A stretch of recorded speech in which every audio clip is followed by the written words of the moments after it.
at Ease Soldiers. Now I know everybody on BookTube has already done this, but I as well want to make a spooky reads list. I mean, Halloween's coming, we got all the pumpkin spice merchandise in store. I am ready for some kind of like spooky, eerie, creepy read. Are you? I'm a total wuss when it comes to horror movies or gore of any sort. I can't even watch the scary movie, like funny scary movies. I just can't do it. I am horrible with horror. So there's not gonna be any like Stephen King or any other like kind of creepy kind of type books. I'm more looking at eerie and magical. Now you'll have to excuse me. I just got back from work and I'm kind of a little corporate right now. But you know what? I'm gonna go change and then I'll come back and do this video. Just wait 1 sec. Oh my god. Alright, much better. Oh, come on! Let me have a little bit of fun.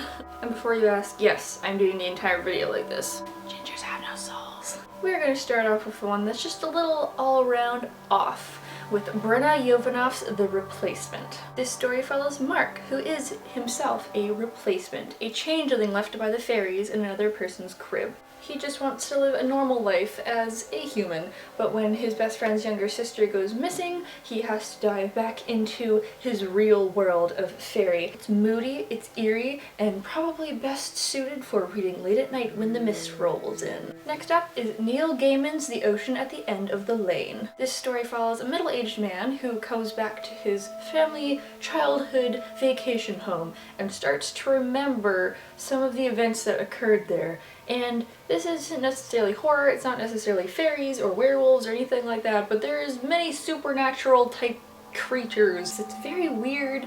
I don't know how I feel about it, but I definitely recommend it as something creepy because just look at this cover. Next up under the miscellaneous category is The Accident Season by Moria Fowley Doyle. This book takes place near Halloween, so it is very apt for being in this spooky Halloween book video. We follow here Kara, whose family every October goes through a month of what they call the accident season, where her whole family become entirely accident prone. Following the events of Spooky Ball on Halloween, she and her friends are trying to attempt to stop the accident season from happening. A little bit of a supernatural, paranormal thing, a little bit of like there's a curse, but not really. This was very good. The writing was a little bit hard to get into, didn't pull me in right away, but the book itself, the concept, some of the setting in this was so creepy and weird and definitely got me in the mood for October festiveness. Now, no Halloween is complete without a creepy vampire novel, so here I have Strange Angels by Lily St. Crow. Even her name is Halloweenish. Ah yes, Strange Angels with Drew and her paranormal bounty hunter self. I know I've recommended this on like at least 3 videos before. I'm never gonna stop. Drew's badass.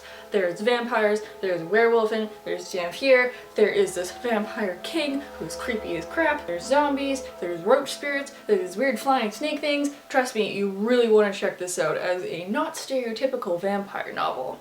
Another thing Halloween needs are some zombies, so I have that covered too with The Forest of Hens and Teeth by Carrie Ryan. Personally, I hate zombies. They terrify me. Why? I have no idea. I know they're not real, but every type of movie and book, and even this, which is technically a teen book, so like softcore horror zombie stuff, it is creepy. I did not like it at all. But if you are really into zombies, I do recommend this, and I kept this obviously because it was good. About Mary, who lives in a very religious town that is cordoned off from zombies of the outside world. One day there is a breach in the wall and zombies get into her town. So it is her and some of her friends escaping, learning about some secret plots from the churches, learning how to survive, that there might be others, and this new type of zombie that shows up that is causing havoc. Definitely very creepy. Did not make me want to walk through my back forest for like a week or 2 after. So in the spirit of Halloween, I give this a 3 out of 5. With a slight memoir to Ichabod Crane, we have The Hollow by Jessica Verde. Truth be told, I have not read this in like a really long time, so if I butcher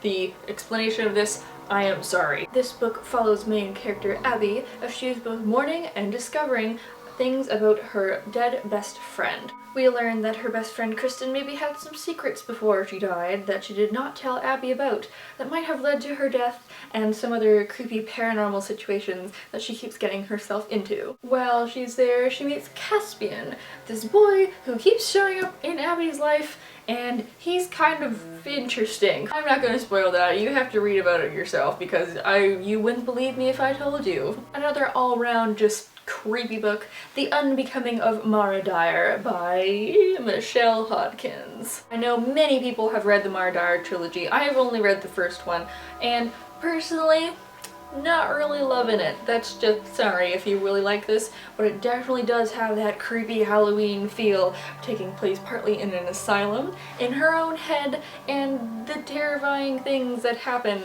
within her life that make you want to know more. Is Mara a serial killer? Is she secretly a psychopath? Does she actually have powers, or is that just like something she thinks? Is she insane? We don't know. For someone who enjoys something maybe not so creepy, I have The Night Circus by Erin Morgenstern.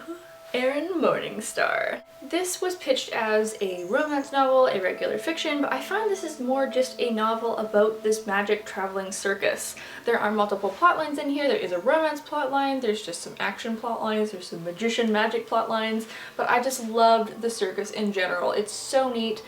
They create new rooms all the time, everything's black and white. That type of magical world can definitely be found within the pages of this. Perhaps the most horrifying on this list is Angel Fall by Susan E. Another book that I will never stop recommending. This was an angel apocalypse book full of horror and terror and action-adventure plot lines with a slight romance thread that really helps you draw the whole thing out. Oh my god, Penryn and the End of Days. This series was phenomenal. I loved it so much. I love the sass. I love what happens. You have some sci-fi-ish-esque stuff. We go to Alcatraz. We get to have angel apocalypse stuff. We get fights, we get blood, we get gore, we get science experiments. Really, there isn't anything that you cannot get that is horrific and terrifying and Halloweenish in this book. These last two books will pay homage to the Day of the Dead, the first being The Diviners by Libba Bray. It follows Effie, a girl in the roaring 1920s who has a bit of a supernatural power herself.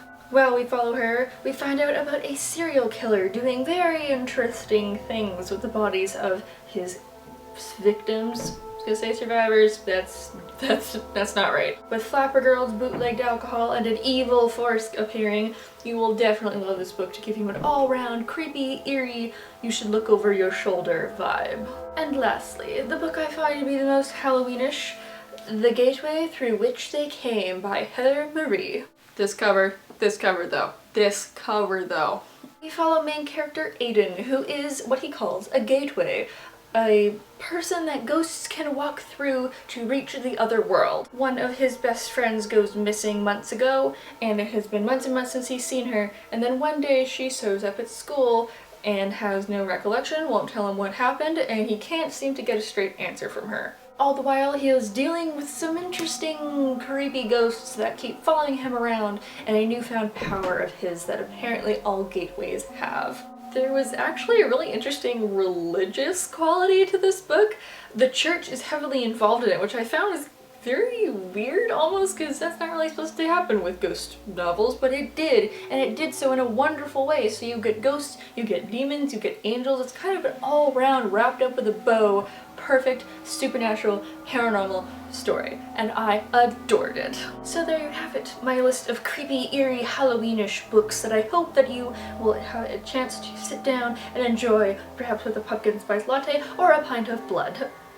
I seriously mean that, like, not real. Like, please don't go and do that. It's just, no. If you would like, recommend me some blood-sucking books down in the comments below, and I will see if maybe there's something there that terrifies me a little bit more than Angel Fall did, because Angel Fall was pretty, like, that was pretty up there. I hope you have a wonderful Halloween, whatever you are doing. I might be around Emily Carr, might be downtown, we'll see. Debating just putting on some contacts and walking around the mall. Should be fun. Terrifying little kids, you know. Click over here to like my spooks, and click over here to join my soulless ginger army. Hope you're having a nice night wherever you are, and I will see you next week. Bye.